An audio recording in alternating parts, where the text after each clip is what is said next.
how near the field is.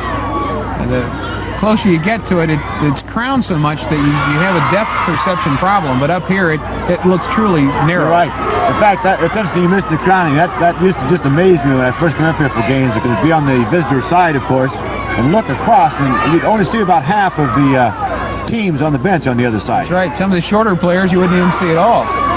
That's Todd Rubin leaving the ball to David Joyner. Joyner with a shot. Nice cross. Had a little bit too much angle.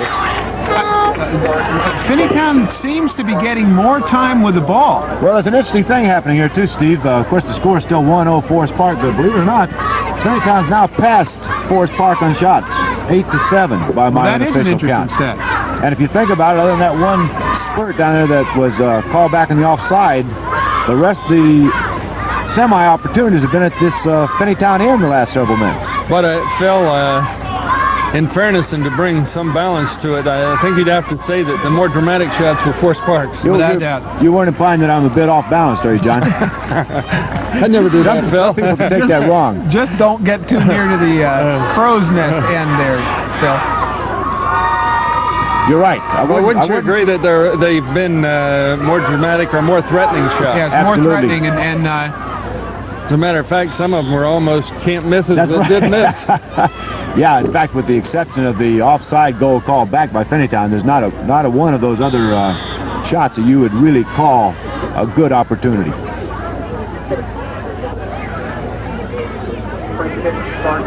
Under 4 minutes left in the first half. Whereas Chris Elliott's been in dire straits several times. He sure has a couple of times. I think that Finneytown probably can be patient enough, though. They know they've got a good scoring threat with David Joyner. You just saw a great defensive play by Todd Rubin. You really did. And there was it looked like Tony Watson was offsides. The handball was detected. Is that a handball or holding? I'm not quite sure. Well, at that point, it doesn't make much difference. No. It's a free kick for Finneytown, right?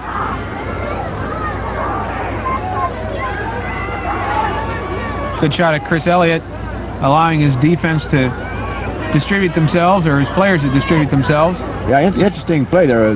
Watching Chris, he frankly prefers many times to throw the ball out to one of his defenders to get it in play rather than the punt. And I think he was looking and decided that there's not any real opportunity there. Nice hustle by Custer. Custer's kind of a Tracy Jones-like player. He's really not in it until he's, you can't read his numbers. That's right. Got to get a little dirty. Right. A little scratch, a little blood makes him that much better, huh? Well, that's Tracy Jones. A lot of play here in and around the 50-yard line. Throw-ins back and forth. Now, this is the kind of play Forest Park likes right here. See, Bill Stoney's starting to play. Well, it's, Tony Watson. And there's the through ball. Watson moving up. What is he moving there fast? Isn't that something? And a nice play to keep it in by Jeff Hutchins move in at the last moment. Hutchins is really anchoring that defense. That was really a nice sequence. We saw the speed that Forest Park has in one Tony Watson. Then we saw the ball control that Finneytown has in keeping control of the ball and winning possession. Beautiful defensive timing by Hutchins. Here we go again. Here we go again. Oh, just wide left. But you call that a decent shot there, John? Is that a balanced shot or an unbalanced shot? John, as you were saying... I think it more or less makes my point about quality of shot. You might say that. You know, I'm tending to agree with you. Boy, I like the way they move through that front wall. They do. They're just dynamite. When they've got about 4 or 5 guys. Near tragic miss. That little tap back can, if you don't play it right, can destroy you. And Listerman just a little too cavalier in bringing the ball back to Elliott. Absolutely. These guys just spurt, too. That's right, John. That speed makes you have to rush what you're doing, and you make a mistake with it. Oh, you're not kidding. Watch out. Watch this. This could be... I'm surprised he didn't go for that one, though. That was another situation. Extraordinary defensive play. At the end of the clock, you want me to go to the first half close? Get the ball away from Keith Richburg. Ball deflected out here on the near side by Finneytown. Be throwing Forest Park. 1-0 Forest Park inside the last minute of play in the first half of this district championship soccer game. See Tyler Shedd getting ready to throw the ball in. Listerman heads it back for Finneytown.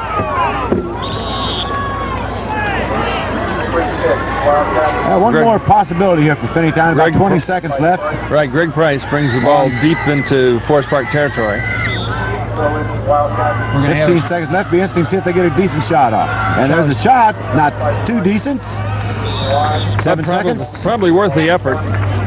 Looks like we're about done with this first half, man. Forest Park 1, Finneytown 0. Anything to wrap up with? Well, we saw the Forest Park speed is probably the dominant effect in the first half. Yes, and that is the end of the first half at Charger Stadium. It is Forest Park 1, Finneytown 0. We'll be right back with a recap of the first half right after this word from Waycross Community Television.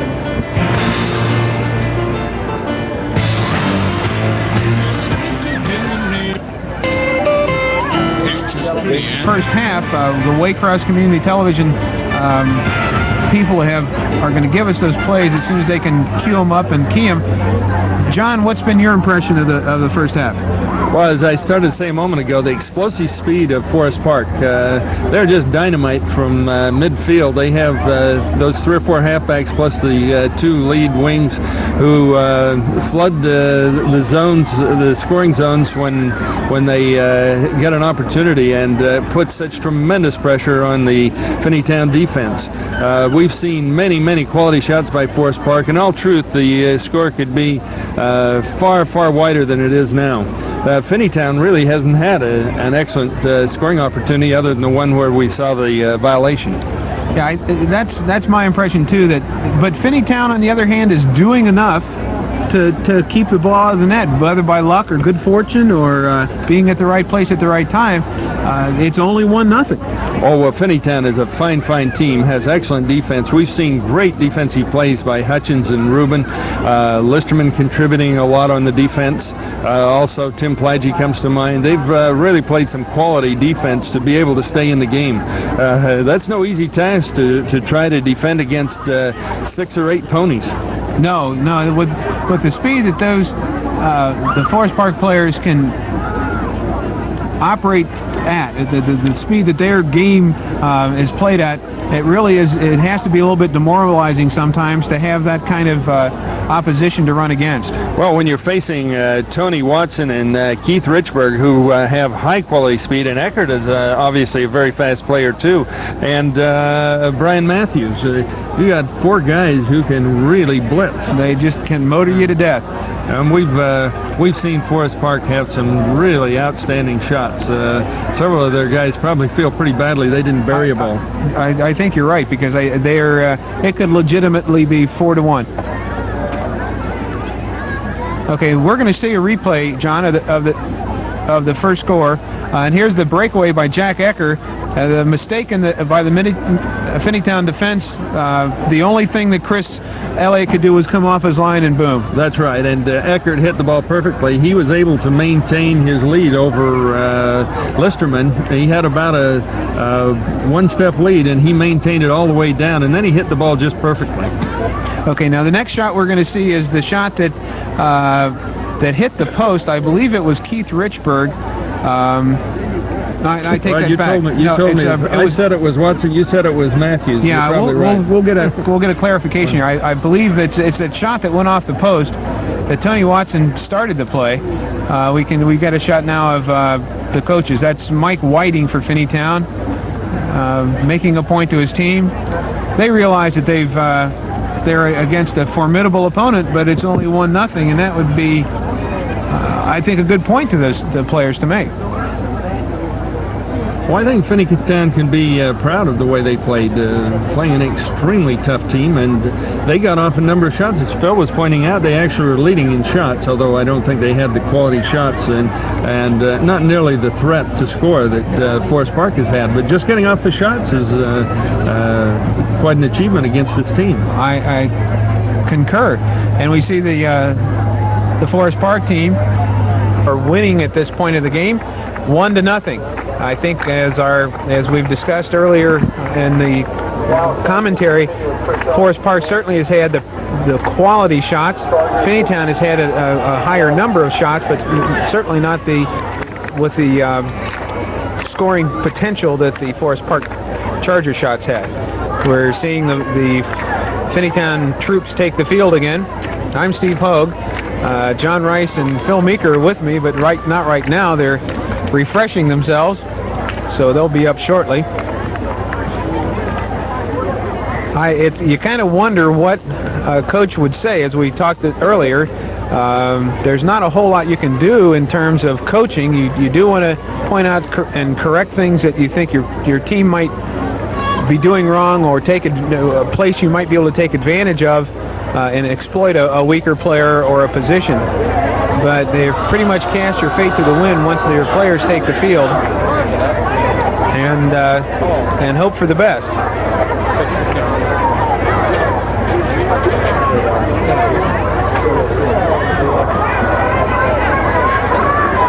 Phil, we've got another 40 minutes of action. It's been an exciting first half.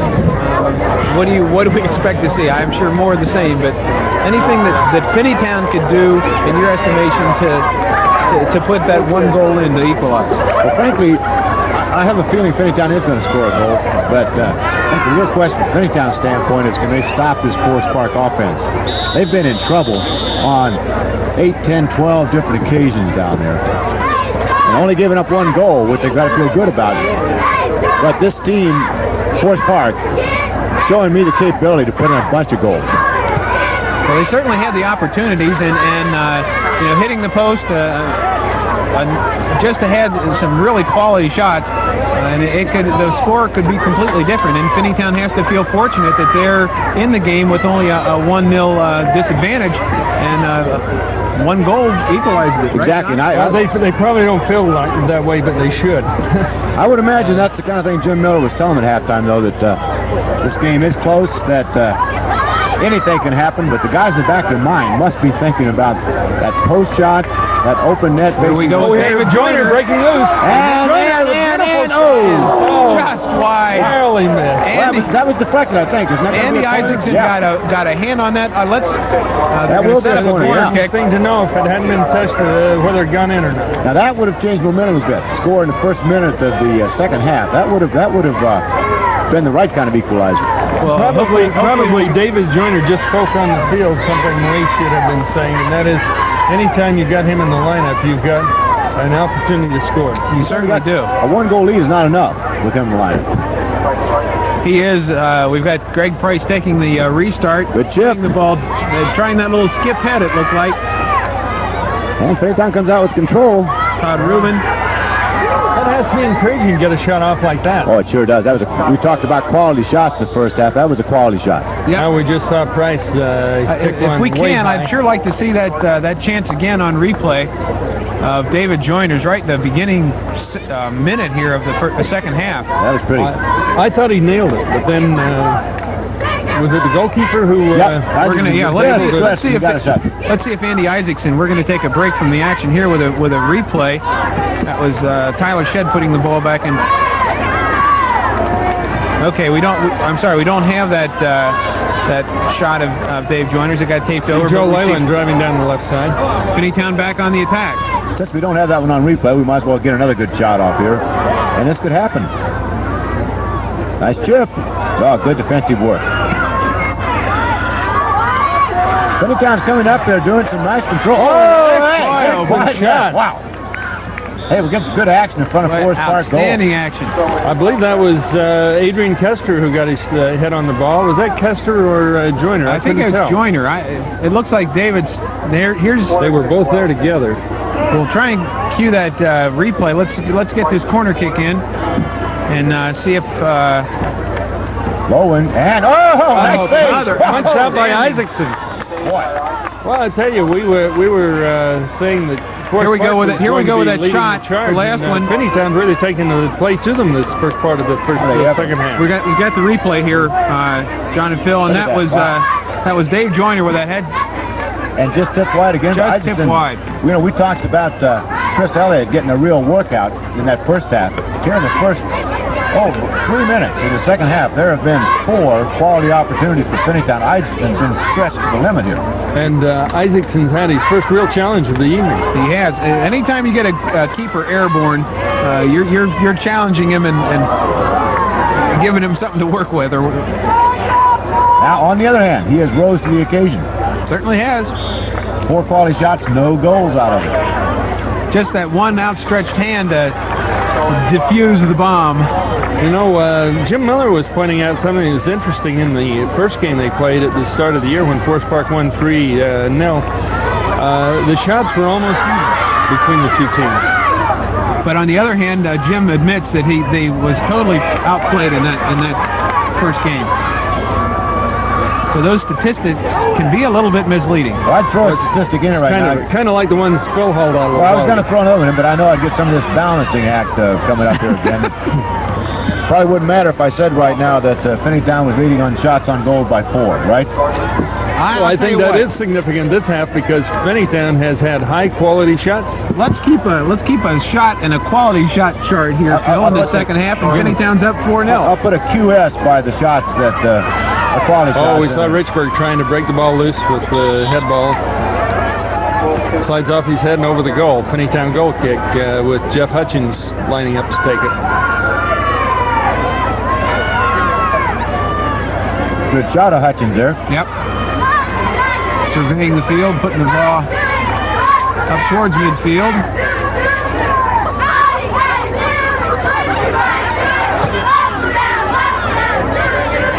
Two guys who just deserve an extraordinary amount of credit for the play tonight for keeping Finneytown in the game are Hutchins and Rubin, who are anchoring the middle of that Finneytown defense. They've had some pressure. Tripping call, that was against Keith Richburg. See Tim Plaggy getting ready to pitch the ball in. Well, he's going to get a free kick. Yeah, good shot of Todd Rubin there, walked away from the ball. He took the tumble over by the sideline.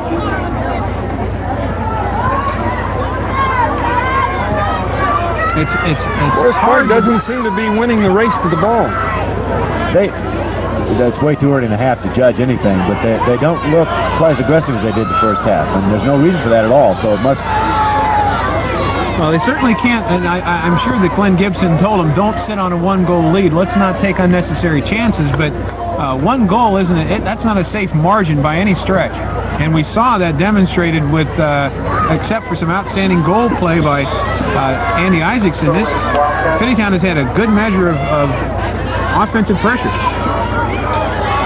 Here it goes again. Good set up. Joyner trying to hit Joe Leyland. That was Les Castro who cleared the ball into touch. It'll be thrown in by the Finneytown team. See Joe Leyland throwing the ball in. Trying to spot somebody open. Joyner missed his trap. Todd Rubin overran the ball, but it wound up on Jack Ecker's foot. Possessor of the only goal this. Now you see Watson sweeping down. Yeah, coming out of the back real high. You see that dynamite speed.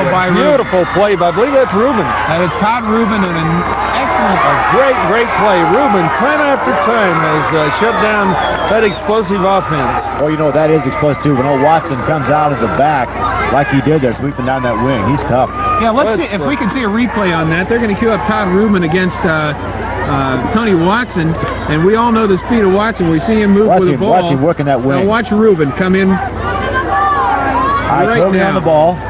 And the foul was called against Tony Watson. So Todd Rubin did an outstanding job on that defensive play. Time after time, as I mentioned a little while ago, he and Rubin, well, you see Adrian Custer with some beautiful footwork at midfield. I was starting to say, we've seen Rubin time after time come in with rather saving plays. This play there on Finneytown. Be a free kick Forest Park at about the 35-40 yard line.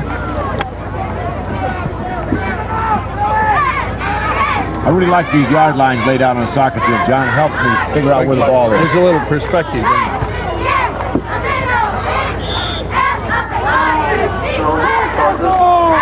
Thrown by Matthews. We're probably going to have a call. That was kind of a double teaming there by Plaggy and Price. Sandwiched him a little bit there. And he's either got the wind knocked out of him or injured. I think we're going to see a card given to Finneytown on this play. Herb Mecklenburg is calling the referee over. He's discussing with Dave Shire what...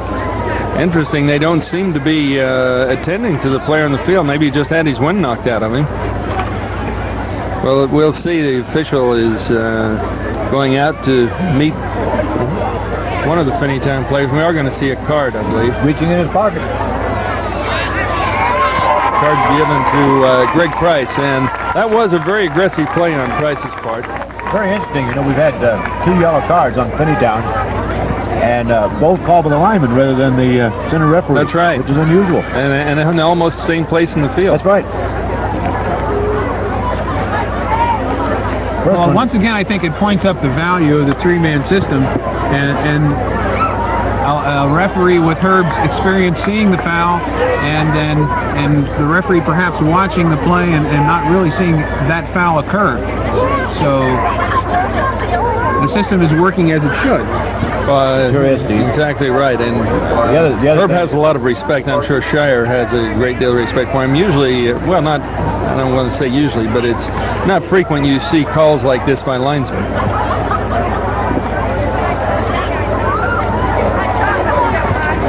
It's going to be an interesting play, too, because the ball is, again, in a nice potential scoring range for Forest Park. A little chip shot to the left side with a couple of those tall guys breaking in toward the goal. I didn't see the player who was. I didn't see the player who was down. Was it Eckert? Number 10. I'm not sure, John. Okay. Yeah. That it was Eckert. He was the one that received the foul. I think he must have had the wind knocked out of him because they didn't attend to him. He must have said, "I'll be all right in just a little while."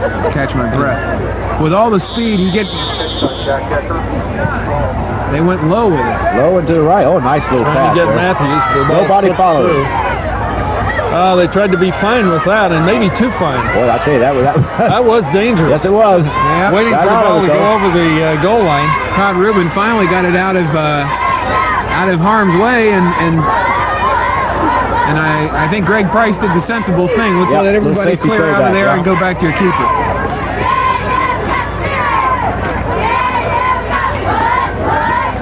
Interesting. After making that play, Eckert is now down on the ground again.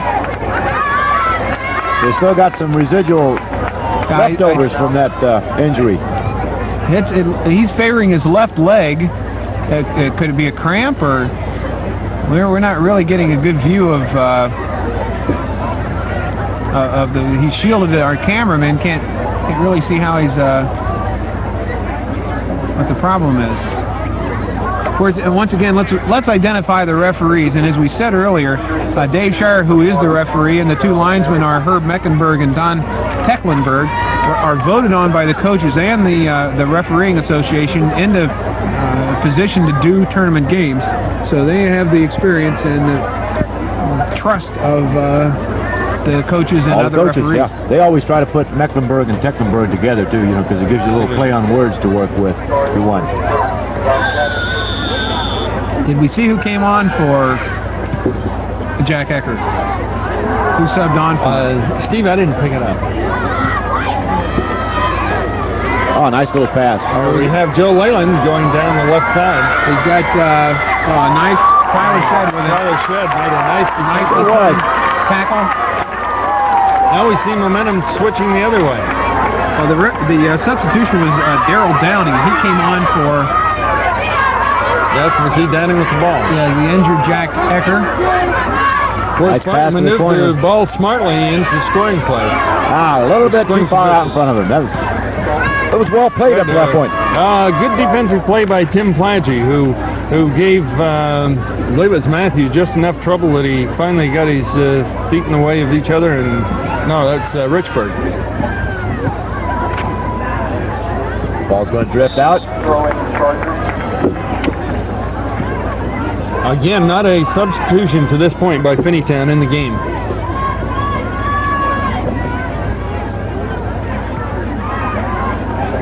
I think we're going to have pushing on Castro. Oh, the other way. That was a strange one. I missed that one. No, he's calling it in Forest Park's favor. Well, that's right, but I thought Castro pushed off, but maybe he was retaliating.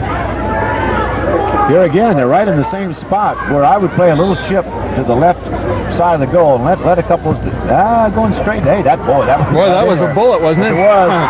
Good work by Boyd. Clear out there. We've got Jack Ecker coming back on. Saw the left midfielder of Forest Park. I believe that was Kevin Henderson who moved up. He had an excellent chance to that way, didn't it? to drive the ball, but I think he took his eye off the ball and didn't really catch it very well. Yeah, but he kind of had the flow going favorably to him. We're going to have a charging call against Forest Park. Yeah, that was one, again, I missed that one. I did too. That the other way. I did too. I thought... well, that's 3 in a row that I've called the wrong way. I think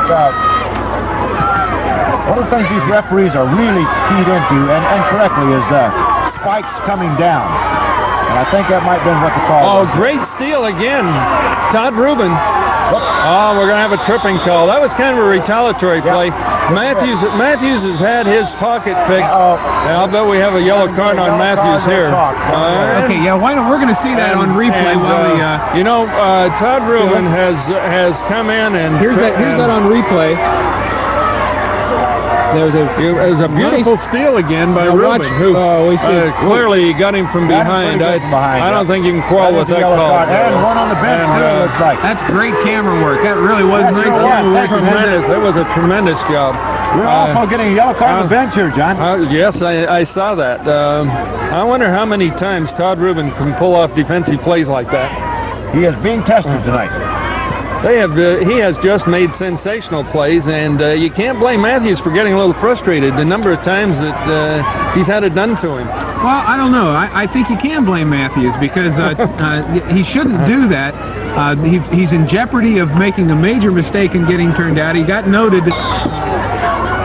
I know what you were saying, John, but I think that the heat of the moment sometimes you have to allow it to cool down because you can really hurt your team. Oh, well, that play, you're right, because that play was not too far from a red card play. That's right. And that's when you really penalize your team. You hurt your team a lot on that. He made it even worse by throwing the ball, off to the sideline, so... One thing we've had is a very close to even game the second half. We sure have. I was going to say that first couple of minutes was all Finneytown, and then Forest Park gradually shifted the play back down to Finneytown's end. Tyler Shedd gets his foot into one with some... We see Eckert coming up on the ball. Tim Plagge defending. And a corner. I think that was a good... Plagge made a good play. He did. Certainly doesn't want to leave Eckert. He wanted to surely get the ball and do something with it. It's Brian Matthews. Oh, yes. Whoa! Excellent headshot, but directly into the hands of goalkeeper Chris Elliott. Now, see, Brian Matthews made a nice pass. That's why he's so valuable to Forest Park. Les Castro had the shot. He can't afford to get himself pulled out of the game. Matthews just made a nice steal for Forest Park. Mentioning shots, Steve, I have that as Forest Park's first shot. We got a little tangle going here.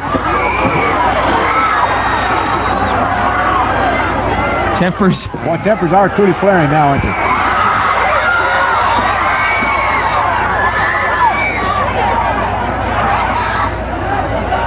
It's going to take the officials a while to sort this one out.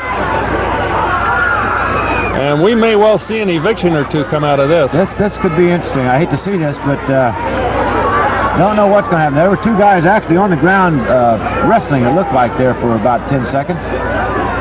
The last thing one of the difficulties is trying to sort out the culprits when you have a mob scene like that. It's like a brawl on the arena when... Looks like referee's going to call a bit of a cooling off period here. Yeah. Let's see if we're going to get a replay on the tackle and maybe a little of the. Let's pick up what happened here. Again, it's Brian Matthews once again finding himself, and I think Greg Price. And the subsequent concentration of players in that one spot. Yeah, you're Saw right. Price rather vigorously fling Matthews off him. I don't know. Referees are all three in the middle of the field comparing notes right now. We could have an ejection or two. I'm not sure. I wouldn't. Then thered be a question, just a question of was it a dead play foul or was it a continuing action? And we'd be having Miller commercials right now. That's true. Shot at the back of the Finneytown bench there, and then another sweeping shot of the field. You see the referees, that small cluster of black on the right-hand side of the screen, still talking out there. Look like they're about ready to break up. And we have the decision. He must have been one of the victims. Well, you have to wonder why it took so long to sort all that out. Boy, that's right, because if those were the two in on the original wrestling match over there, that would have seemed to be just an automatic quick and done. Probably a better story than the game. Well, and the game's a good story. That's right. Well, we're back in it at least. This is going to be interesting to see who's going to keep their composure. You would think that the senior players would have the composure to come back of Forest Park. They're stopping play again. There's another interesting little side situation that could develop if people do lose their composure. Finneytown's still out there with two fellows with yellow cards. Forest Park no longer has a person with a yellow card. So, see Tim Plagey getting ready to throw the ball in. Well, the players have undoubtedly had a chance to catch their breath, so this is almost like starting a new half. Well, that's the point I was going to make, that Finneytown... Miller trying to bring the ball in for Finneytown. It was cleared by Kevin Henderson. Finneytown, with the limited substitutions, had a good 10 or 12 minute break there to catch the break. You're right. It might not hurt. And considering that I thought Greg Price was one of the leading candidates for eviction on the play, I think Finneytown needs to feel very fortunate he's still in the game, because he's one of the players they can not do without. Nice play, Forest Park. Quite frankly, John, without the benefit, seriously, of things like it. Oh, we see. I believe that's good. Oh, nice speed. Hey, that was good defensive speed right there by Plagey against Eckert, and he was able to hold his own. I really thought Eckert would go there. I thought we'd have an instant replay of the first goal. Right. Plagey showed with the breakaway, but Plagey has got good foot speed. Quicker than I thought, frankly. He demonstrated it there. Although I think if we brought someone like Tony Watson, we might have had a different outcome in that race. Well, that's true. I think Watson's the fastest player on the field, but Eckert is not slow.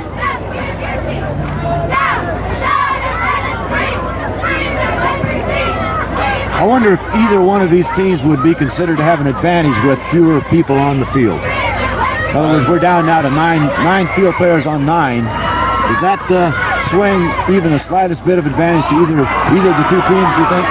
Well, Phil probably does, but I don't know which. Yeah, I'm not sure that it... Another potentially dangerous tap back. Nice playback, but just barely nice. I'd almost think it would work in Finneytown's favor if you can... the control passing game. The control passing game. Give a little more space. It's like a hockey match when they take two players off. And, good point. And you've got more space on the ice. In this kind of field, maybe Finneytown would benefit from some more passing area. We might say that Finneytown needs a benefit. They're trailing in this game 1-0 to Forest Park. We've got a pushing call. Probably going to have I thought something like an unsportsmanlike call. This referee, I have a feeling, is losing about all the patience he's going to lose in this game. I think we may start seeing people flipped out for any reason here, Steve. Well, something that would really be interesting is why it took so long to arrange for just a single player from each side to be evicted. I've got to tell you, John, the point I was going to make before, without the benefit of a TV replay or whatever, that kind of melee that was going on, almost impossible to pick out what number was doing what. Oh, absolutely. What's interesting, look at the the Forest Park alignment. They're running everybody in the back, everybody. And leaving a release man, they've got 9 field players in defensive position. I've got to believe at this point, Steve, they're saying, we've got the lead, let's see you score. They're trying to protect that 1-goal lead. Well, I don't know the personality of Brian Matthews, but Scott Pearson's one of the guys I would consider least likely to be evicted from a game. Agreed. One of the quietest guys on the Finneytown team, probably. There's Plaggi. Plaggi is made defensively. Finneytown is. You were talking about Todd Rubin and Hutchins. Plaggi's had a fine game. Oh, he has. He's played superb defense.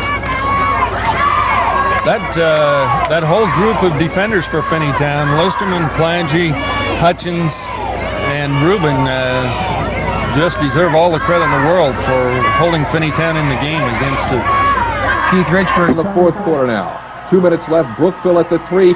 They fumble. Forest Park comes up with it. Chargers ball, 1:50 to go. Then the Chargers march 89 yards, and Ware makes up for the early mistake. This 25-yard scamper brings them down close. 10 seconds to go. And then Tyler Shedd, who missed the early field goal attempt, lines up for another one here to win it. He pokes it right through the uprights, and the Chargers head to the semis, winning 3-0 tonight over Brookville. In white, and all-Ohio player Carlton Gray breaks up the pass right here. Key play of the game. 2 minutes to go. Brookville with the football there in blue. They fumbled. They were in scoring position. They fumbled. Forest Park gets the ball back. David Columbus had the recovery on the fumble. Dante Ware then will scramble and bop and move, and he goes 30 yards on the run. Sets up the winning field goal. 10 seconds to go by Tyler Shedd. The Chargers win 3-0. And afterwards, Dante talked about setting up the winning field goal. They fumbled, and the defense got me fired up. And when Bad news is we don't know how well. It must have been cold up north, because the two teams playing the Ohio Division III football game could only manage 3 points between them. Luckily, it was Forest Park as their victory machine keeps rolling. Steve Esposito has the chilly highlights. High above Middletown's Barnett Stadium, the News Hawk descends on a scoreless game between Forest Park and Brookville.